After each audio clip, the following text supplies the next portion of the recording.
get on with this fret leveling job. First thing, of course, is to make sure the neck is straight, which it is. I'm using this vise here, but I have a couple of bits of I've got these cutting boards. I've got a couple of bits of this in there to clamp the neck gently. If you do use a vise, be careful about squeezing too hard because you can compress the wood. Anyway, I'll stop the video there. I'm going to go and mask this up and then we'll come back to the leveling. Right, that's all masked up. Now I'm going to put some black marker over the top of all the frets, and then we'll use the leveling beam. Now I've got 320 grit on mine, so I'm just going to, anyway, I'm going to just run over. I'm not going to press down really hard or anything, mostly just run it back and forth gently.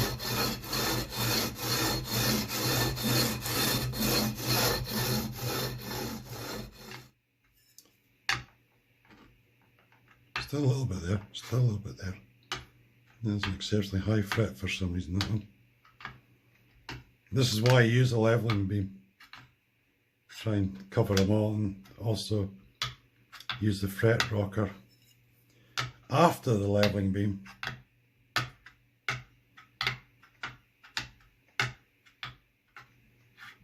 Still a little bit high there. See, there's always that risk that you haven't quite got them all yet. So.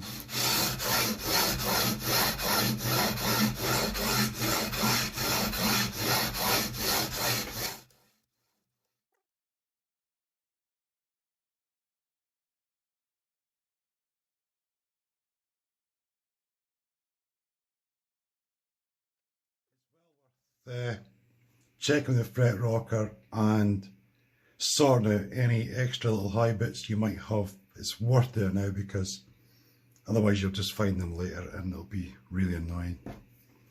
So anyway, let's brush some of this off of here.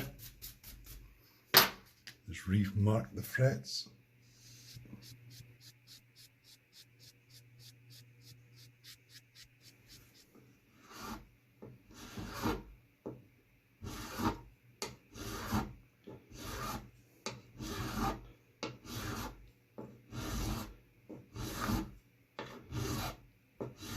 So from my understanding is that you're basically filling in little facets to sort of re-establish the sort of top of the fret.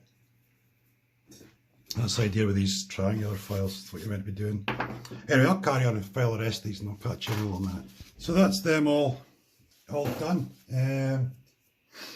Now I'm going to use, use this little cork block, I think it's some of that, bit of sandpaper.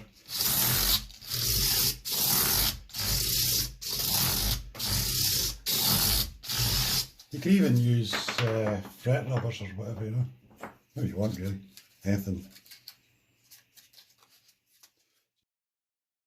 Now I like using these triangular files myself, mainly because they're a bit trickier, I think, to use to start off with, but they're definitely a lot cheaper.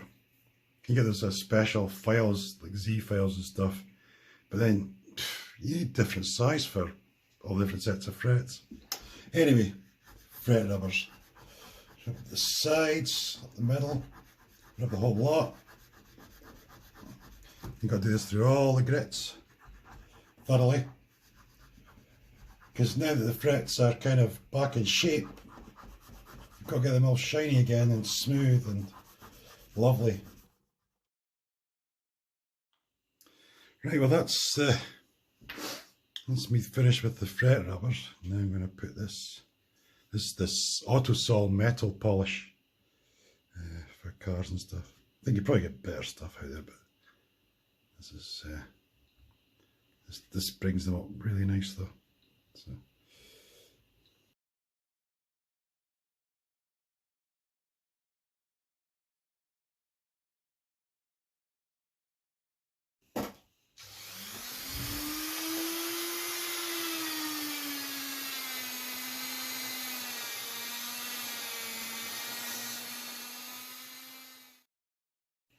Look at that. Doesn't look amazing.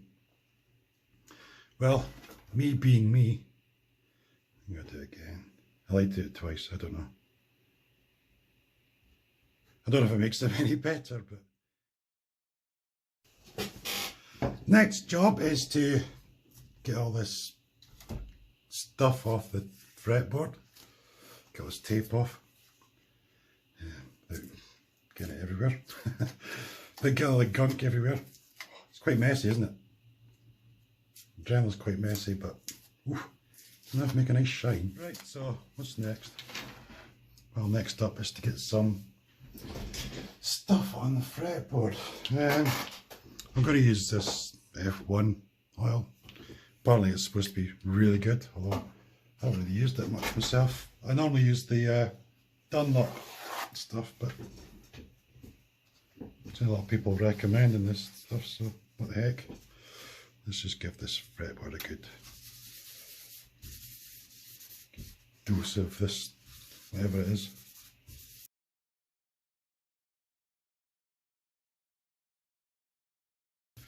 So I'm going to leave this to just to soak in for a couple of minutes, and then we'll wipe it all down. Right, it's been set a few minutes.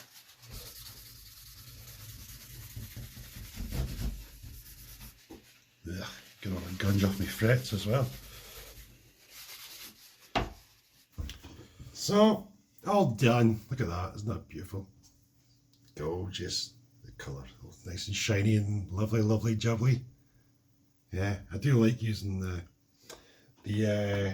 Dremel tool for the polishing.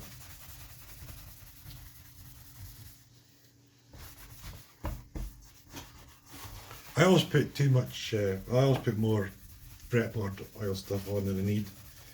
So sometimes you'll find you get a little bit of seepage as it sort of comes back out the wood a little bit. That's okay, it just takes a little wipe, but at least the board's nicely conditioned. So yeah, that's all feeling fantastic, looking fantastic and ready to go. For the body, look at that.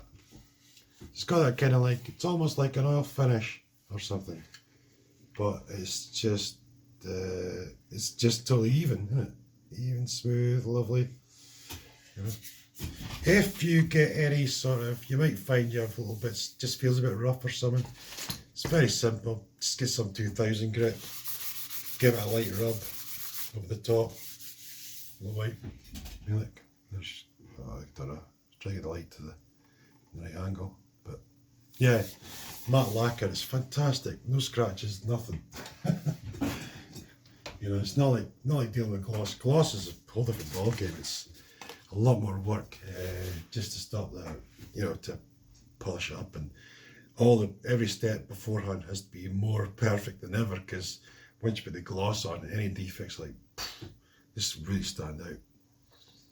So yeah, next time will be all the assembly and the electrics and strings on, tuning up, having a little blast through the arm there and that.